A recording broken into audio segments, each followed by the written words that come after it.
20장 24절에서 29절입니다.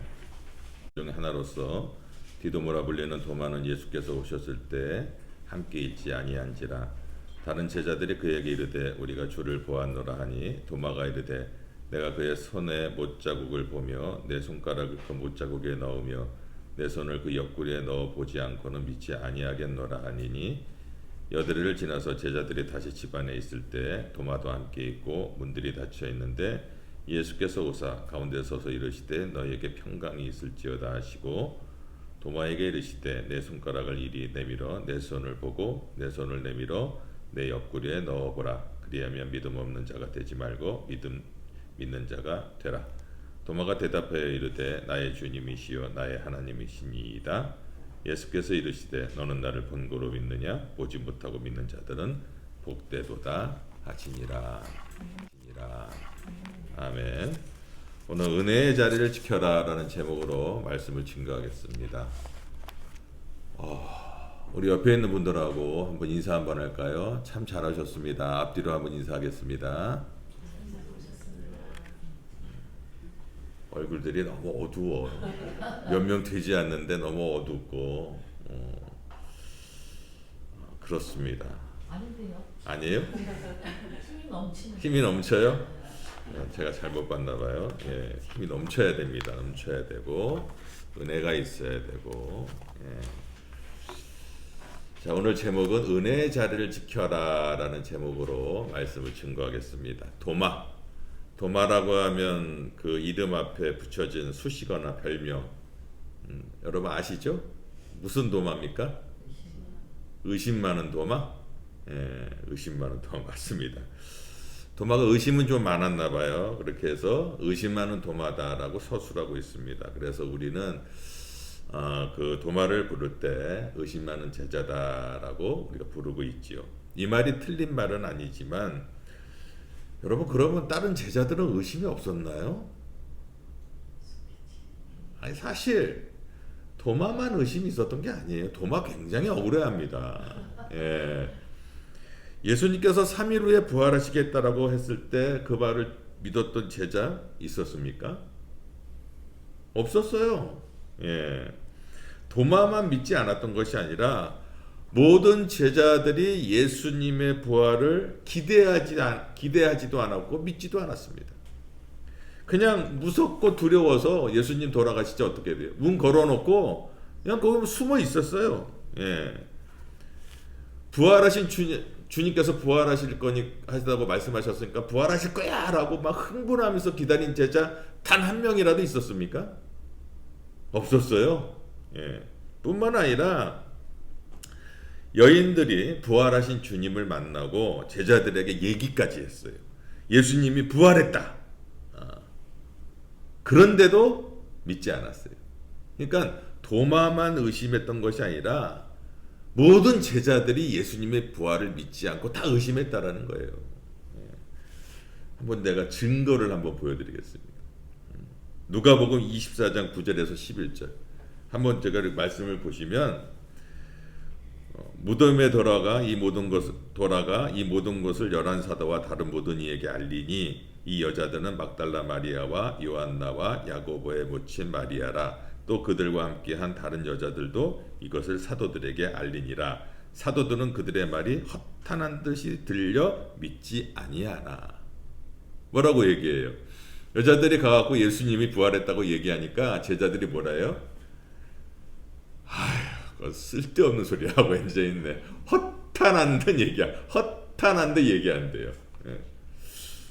도마만 의심이 있는 거 아닙니다. 예. 이 제자들이요 믿지 않았어요. 그리고 또 거기만 있는 것이 아닙니다. 요한복음 20장 9절에 보면 그들은 성경에 그가 죽은 자 가운데서 다시 살아나야 하리란 하신 말씀을 아직 알지 못하더라. 엠마오로 가는 제자들도 예수님의 부활을 믿지 않았어요. 그래서 사도 요한도 이렇게 기록을 하죠. 마가복음 16장에 보면요, 10절에 보니까 마리아가 가서 예수와 함께 있던 사람들이 슬퍼하며 울고 있는 중에 이것을 알림해 그들은 예수께서 살아나셨다는 것과 마리아에게 보이셨다는 것을 듣고도 믿지 아니하리라. 사복음서에 제자들이 그 부활하셨다는 예수님의 말씀을 듣고도 아무도 믿지 않았다라고 말하고 있다라는 거예요. 그러니 여러분, 도마의 입장에서 억울합니까? 안 억울합니까? 내가 도마라면 억울해요. 억울해. 왜 나만 그러냐고. 다른 사람들 다 그랬는데. 그런데 다른 제자들은 어떻게 예수님을 알게 되었는가, 거기에 대해서 나오는 거죠. 도마는 믿지를 못했는데 그 전에 다른 제자들은 어떻게 됐어요? 먼저 알게 됐어요. 그럼 어떻게 해서 도마보다 먼저 예수님을 알게 되었는가?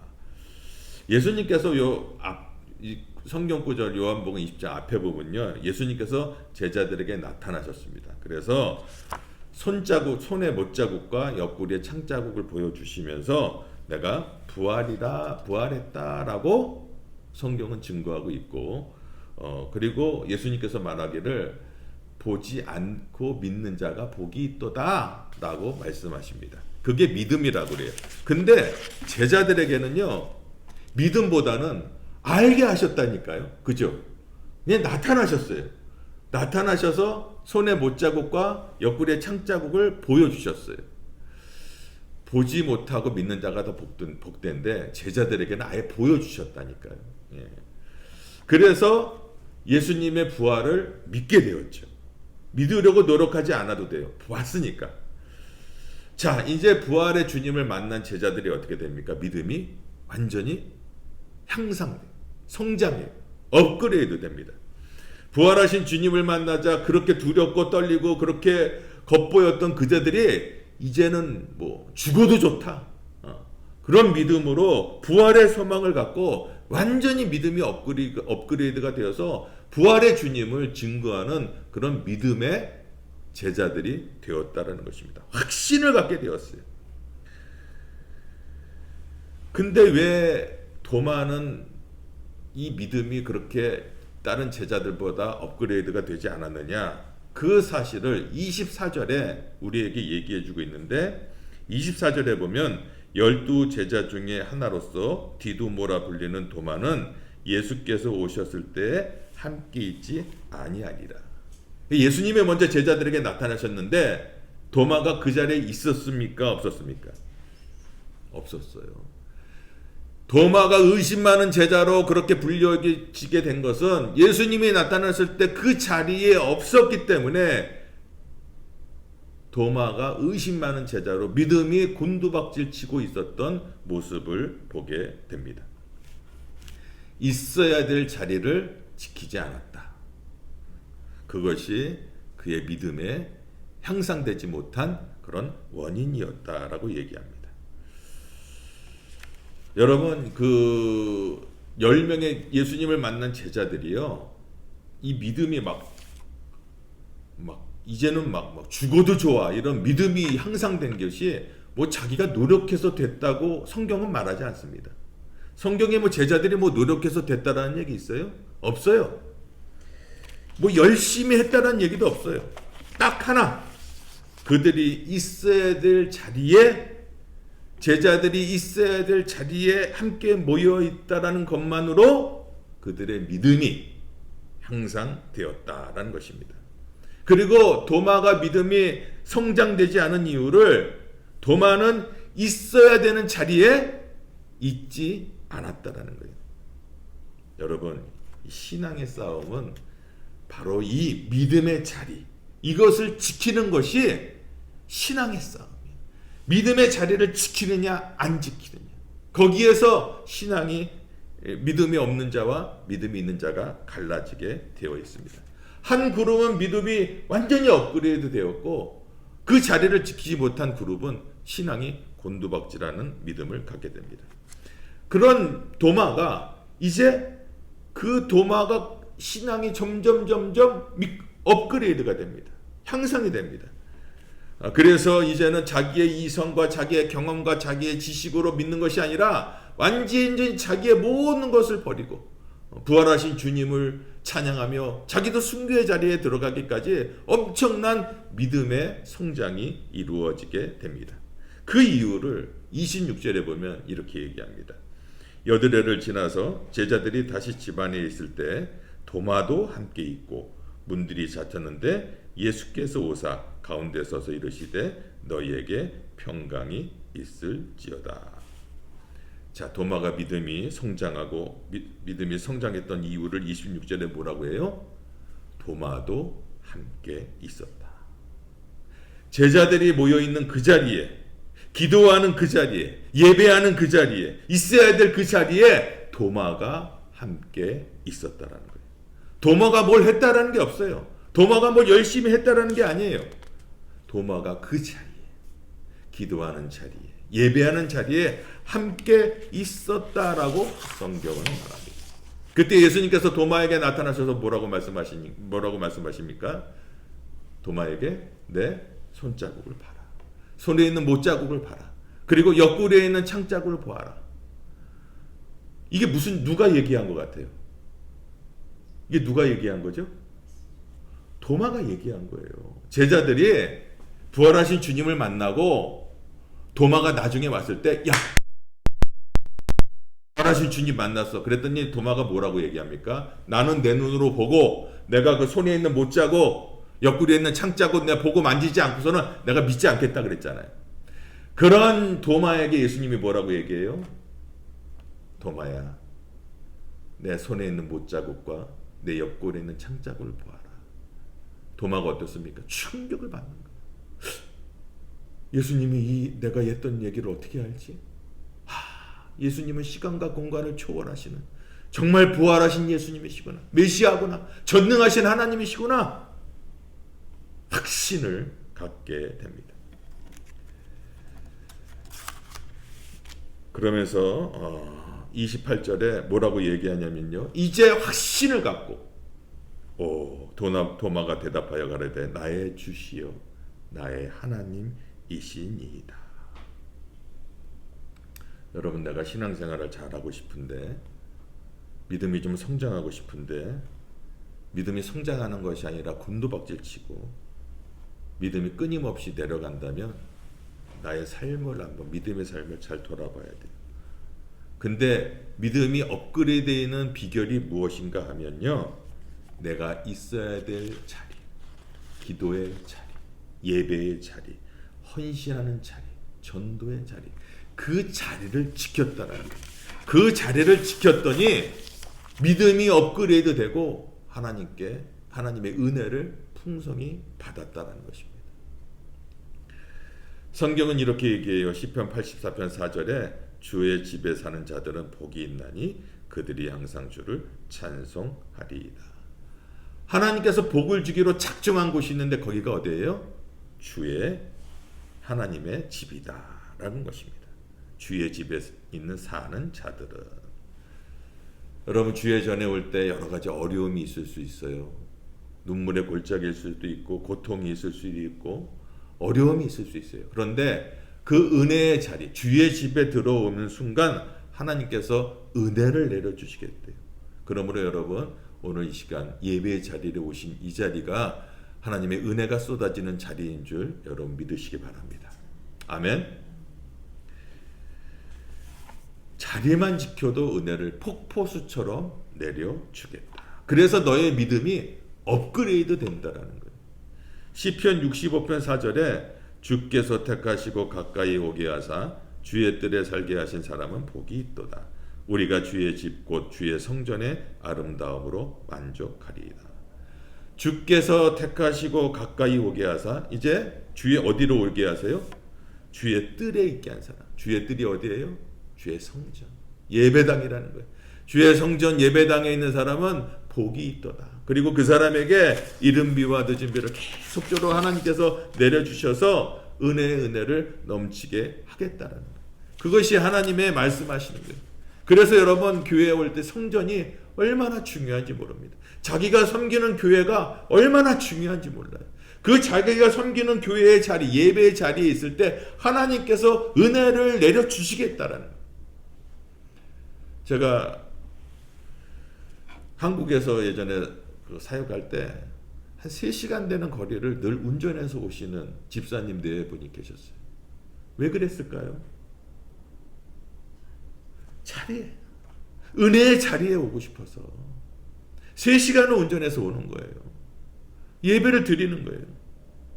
제가 토론토 가든교회 부목사님을 했을 때 거기 있는 장로님이 이렇게 말씀하시더라고요. 예전에 가든교회 목사님이 미국으로 한번 가셨다가 다시 토론토로 온 적이 있는데 왔다 갔다 하면서 뭔가 문제가 생겨서 1년 동안 뉴욕에서 토론토를 예배를 드리러 왔대요. 여러분 뉴욕에서 토론토까지 몇 시간 걸린 줄 아세요? 10시간 넘게 걸립니다. 1년을 다니셨대요. 왜요? 은혜의 자리에 오고 싶어서.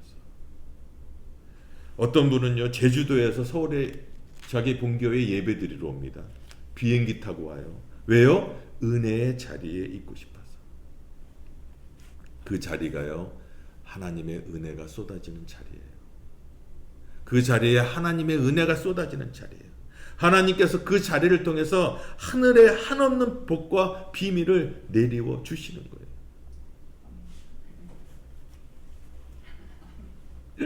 아멘. 그래 여러분 1시간 걸린다, 2시간 걸린다, 또 영상을 통해서 듣는 분들 멀어서 못 온다, 그런 얘기는 하지 마세요.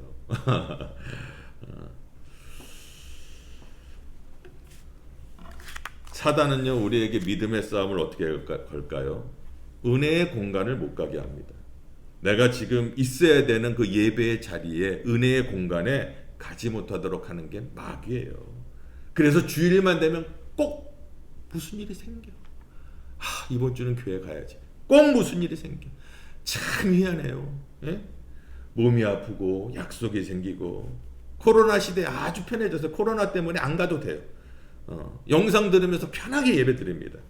오늘 혹시 영상으로 예배 드리는 분이 있으시면요, 영상으로 예배 드리지 마시고 섬기는 교회로 가세요. 그리고 그곳에 앉아서 예배를 드리세요. 목사님 설교가 어떻게 매일 좋을 수 있습니까? 어떻게 내 교회가 매일 마음에 들 수 있습니까? 아니 교회 보고 갑니까? 여러분이 그 은혜의 자리, 섬기는 자리, 예배 드리는 자리에 갔을 때 하나님께서 은혜를 주시는 거예요. 그 자리로 가는 거예요. 제 설교 동영상은 서비스로 들으시고 여러분이 섬기는 교회로 가세요. 어쩔 수 없는 상황이면 모르겠지만 온라인 예배가 습관화되면 믿음이 성장하지 못해요. 온라인으로 예배드리는 내가 분들 많이 만나게 됩니다. 코로나 시대.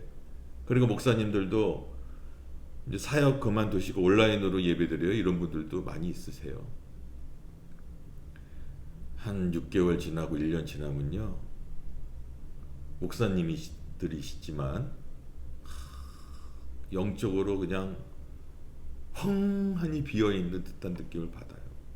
저도 그렇게 될까봐 너무 겁나요.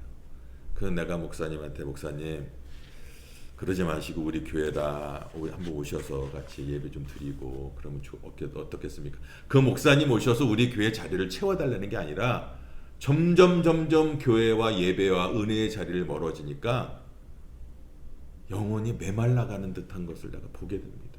너무 안타까워서 말씀을 드리는 거예요.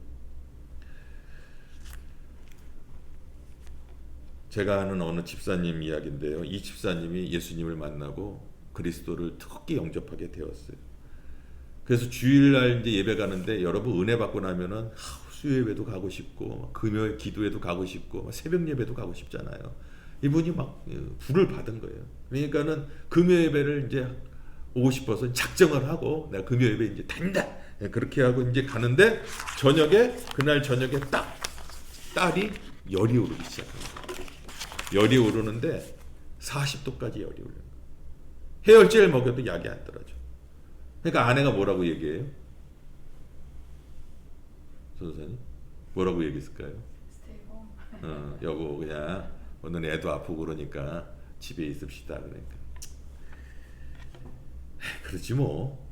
그러고서 이제 집에 딱 앉아 있는데 곰곰이 생각해 보니까 내가 이제 금요 예배를 작정하고 가려고 했는데 딸이 아픈 거예요. 근데 내가 이 교회를 가지 않으면 이 마귀가 내 딸을 계속적으로 영적인 인질로 잡을 것 같다라는 생각이 들었대요. 참 독특한 생각을 가지고 계시죠. 은혜를 받으니까 그렇게 생각이 드는 거예요. 그래갖고 내가 지금 교회를 가는데 내 딸을 마귀가 인질로 잡고 있어? 내 이러면 안 되겠다. 그래갖고 아내한테 여보 어차피 얘가 지금 여기 있으나 교회 가나 똑같은 것 같다. 우리 냉수 마찰할 거 준비해서 교회 가서 있자. 그리고 교회를 갔어요. 예배를 드리는데 열이 떨어지는 거예요. 그렇지. 그리고 나서 또 다음 주 금요일인데 또 40도로 애 딸이 또 열이 오르는 거예요. 마귀가 장난하는 거죠. 집사님이 깨달은 거예요. 이거 영적 싸움이구나. 내가 하나님이 은혜의 자리를 가지 못하게 이것들이 나를 힘들게 하는구나. 그래하고 그날도 해열제를 먹이고 애를 얻고 가갖고 그냥 냉수마찰하면서 있었는데 열이 떨어지기 시작하는 거예요. 몇 번을 그랬는데 금요일마다 얼마나 은혜를 받는지 은혜가 폭포수처럼 떨어지는 거예요. 그러면서 하시는 말씀이 목사님 그리고 난 후에 내 딸이 성장할 때까지 단 한 번도 감기에 걸려본 적이 없습니다. 그게 간증이에요. 마귀는요 무엇을 하는가 하면 하나님이 주시는 은혜의 자리, 복의 자리에, 회복의 자리에 가지 못하게 해요. 어떠한 일이 있어도 가지 못하게 해요. 그리고 그때 갔을 때 그 마음을 혼돈스럽게 만들어요. 예배 드리는데 마음을 혼돈스럽게 만들어요. 어지럽게 만들어요. 말씀이 들어오지 않게 만들어요. 잘 기억하셔야 돼요. 마귀는 은혜의 공간을 가지 못하게 하고 은혜의 공간에 왔더라도 우리의 마음을 혼잡스럽게 해서 은혜를 받지 못하게 합니다. 여러분 우리의 영적 싸움이 대단한 것 같은데요. 내가 이 영적 싸움에서 이길 수 있다고 생각하는데 은혜는 하나님이 주시는 거예요. 내가 하는 건 은혜의 자리에 와서 앉아 있는 거예요. 할렐루야. 은혜의 자리에 와서 온전히 하나님을 바라볼 때 그때 하나님께서 하늘의 문을 열고 은혜를 내려준다는 것을 여러분 믿으시기 바랍니다. 이렇게 은혜를 받은 도마, 이제 있어야 될 자리에 있던 도마가 어떻게 변했는가? 요한복음 21장 2절에 보니까요. 시몬 베드로와 디두모라 하는 도마와 갈릴리 가나 사람 나다니엘과 세베대의 아들들과 또 다른 제자들 둘이 함께 있더니 이제는 계속적으로 누가 나와요? 도마가 있어요. 은혜의 자리, 기도의 자리, 선교의 자리, 전도의 자리에 늘 누가 있어요? 도마가 있어요. 항상 준비하고 있다라는 거예요. 사도행전 1장 12절에 보면은 제자들이 감람원이라는 산으로부터 예루살렘에 돌아오니 이 산은 예루살렘에 가까워 안식일에 가기 알맞은 길이라. 들어가 그들이 유하는 다락방으로 올라가니 베드로, 요한, 야고보, 안드레, 빌립 그리고 누구? 도마와 바돌로메. 계속적으로 도마가 나옵니다. 은혜의 자리, 성령이 오시겠다고 그러니까 그 은혜의 자리에 도마도 함께 있었다라는 거예요. 주님을 만난 후부터 완전히 변화되기 시작했고 기도의 자리, 예배의 자리, 회복의 자리, 헌신의 자리를 지키는 싸움을 도마는 계속적으로 했다라는 것입니다. 성경은 여기서 끝입니다. 도마에 대해서. 그런데 기독교 역사에 보면 도마가 그 다음 어떻게 했는지를 역사에 이렇게 기록합니다. 이후에 은혜를 받고 주님을 만난 후 부활의 소망을 갖고 그리고 복음을 들고 페르시아를 갑니다. 페르시아 땅을 가서 예수님을 알지 못하는 땅에서 복음을 전하고 그 다음에 인도까지 가게 됩니다. 그리고 에데스라고 하는 장소에서 원주민들을 만나고 복음을 전하는데 거기에서 창을 맞고 순교하게 됩니다. 역사가가 뭐라고 얘기하냐면 도마가 순교할 때 마지막 남겼던 이야기가 하나님 나는 주님을 예배합니다 라는 말을 남기고 순교하셨다고 합니다. 비록 도마가 있어야 될 자리를 비운 적도 있었지만 그 후 주님을 만난 후 예배의 자리, 은혜의 자리가 얼마나 중요한지를 알게 되었습니다. 이 믿음의 공간의 싸움이 얼마나 중요한지를 알고 그는 늘 은혜의 자리, 예배의 자리, 기도의 자리를 빠짐없이 나왔고 그리고 순교의 헌신의 자리에까지 자기의 삶을 드리게 되었습니다. 주님이 이 도마를 얼마나 기쁘게 받아주셨을까. 사랑하는 성도 여러분, 우리가 대단한 건 할 수 없어요. 하지만 우리가 할 수 있는 거, 하나님께서 우리에게 작정하시고 은혜 주시기로 한 예배의 장소, 기도의 장소, 헌신의 자리를 여러분 지키세요. 그러면 주님이 하늘문을 여시고 얼마나 은혜를 쏟아 부어주는가 여러분 꼭 기억하시기 바랍니다. 우리 여러분들 많이 있지만 특별히 계룡 형제 사실 잘 모르잖아요. 근데 그 자리를 계속 지켜보세요. 하나님께서 우리 계룡 형제를 얼마나 축복하시는지, 정말 몇 년 후에 얼마나 정말 큰 간증의 자가 될 줄 전 믿습니다. 아멘. 그 은혜의 자리를 여러분 꼭 잊지 마시고, 지금 앉아있는 김용성 집사님도 그 자리, 집사님의 자리입니다. 은혜의 자리입니다. 우리 한 선교사님도 빨리 다녀오세요. 아셨죠? 네. 은혜의 자리입니다. 전도사님도, 우리 지인 자매도, 하영이도, 사모님도, 또 오늘 빠진 분들 좀 있는데 은혜의 자리가 몇 자리 남지 않았습니다. 저희 교회는 30명 넘치면 앉을 수가 없습니다. 좀 자리가 남아 있으니까 영상을 보시고 혹시 교회를 정하지 못한 분들이 있으면 오셔서 은혜의 자리에 오셔서 서로 은혜를 나누었으면 좋겠습니다. 기도하겠습니다. 좋으시나